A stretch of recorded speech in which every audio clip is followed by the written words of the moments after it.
আজকে আপনাদের সাথে একটা কথা শেয়ার করি আমি। আমাদের সমাজে কিন্তু গুণের থেকে রূপের চর্চাটা অলওয়েজ বেশি করা হয়। অ্যান্ড কেন করা হয়? দেখবেন আপনার জন্মের পরে অর্থাৎ একটা মেয়ে যখন জন্মায় তখন কিন্তু তাকে কোশ্চেন করা হয়, অর্থাৎ একদিনের বাচ্চাটাকে কোশ্চেন করা হয় মেয়েটা আসলে কীরকম হয়েছে, সে কি দেখতে ফর্সা হবে বড় হয়ে নাকি কালো হবে। তো এই কোশ্চেনগুলো কিন্তু প্রতিটা মেয়ের শুনতে হয়, কিন্তু একটা জিনিস দেখেন, কখনো ছেলেদের কিন্তু এই কোশ্চেনটা করা হয় না।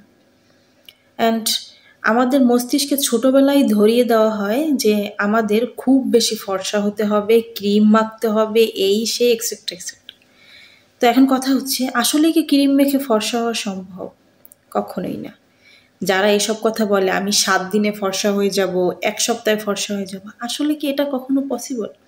কখনোই পসিবল না। তো আমাদের উচিত কি আসলে একটা হেলদি স্কিন। আমরা কিন্তু হেলদি স্কিনের চর্চা কেউ করি না। তবে হ্যাঁ, আমরা খুব বেশি ব্রাইট হতে চাই, খুব বেশি ফর্সা হতে চাই। আসলে কি তাই? তাহলে কালো মানুষকে আল্লাহ তাআলা কেন তৈরি করেছে? আসলে আমি কালো বলতে চাই না। আমাদের স্কিনের বিভিন্ন ভেরিয়েন্ট থাকে। কেউ খুব বেশি ফর্সা, কেউ বাদামি ফর্সা, কেউ হলদে ফর্সা। সবাই সুন্দর। আল্লাহর সৃষ্টি সবকিছু সুন্দর। তো আমি বলবো, এই ফর্সা হওয়ার লোভে 7 দিনে ফর্সা হয়ে যাব, 3 দিনে ফর্সা হয়ে যাব, 1 মাসে ফর্সা হয়ে যাব, এই লোভ করে কেউ ফর্সা হওয়ার কোনো ক্রিম মাখবেন না। ফর্সা হওয়ার ক্রিমে অতিরিক্ত মার্কারি থাকার কারণে আমাদের স্কিনের ভেরিয়েন্টগুলো কিন্তু নষ্ট হয়ে যাচ্ছে।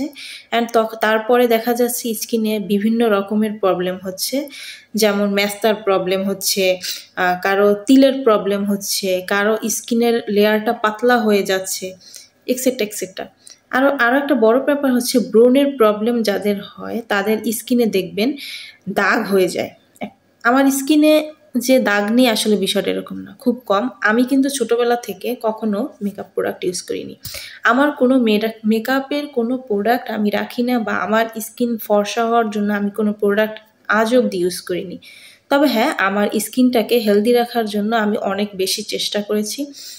বুঝে হোক না বুঝে আমি কিছু করিনি, অলওয়েজ বুঝে করার চেষ্টা করেছি। তো আমি বলবো, আমরা ফর্সা হওয়ার লোভে কেউ বাজারের সস্তা ক্রিম ইউজ করব না। আমরা সবাই হেলদি একটা স্কিনের জন্য কি করব, একটা ভালো মানের ময়শ্চারাইজার, একটা ভালো মানের সানস্ক্রিন, একটা ভালো মানের ক্লিনজার ইউজ করব।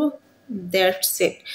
আর কোনো কিছুর দরকার নেই। দয়া করে কেউ কোনো ফর্সা হওয়ার ক্রিম ইউজ করবেন না, অ্যান্ড কম দামি কিছু ইউজ করবেন না। তো এই ছিল আজকের ভিডিও।